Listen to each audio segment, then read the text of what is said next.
Isa sa pinaka key ingredients, it's the product. No? Yes. You were the first company who introduced vitamin C na non-acidic. Yes. No? I remember that.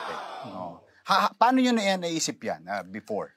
Well, you know, people always think na dapat original yung idea mo. Okay, that's Since networking is about copying, di ba? Copy upline. Yes. May nauna, may susunod. It was somebody else that had the idea to do non-acidic vitamin C. Pero hindi siya capsule. Powder siya. I-scoop mo, tapos lalagay mo sa baso, halo mo sa tubig.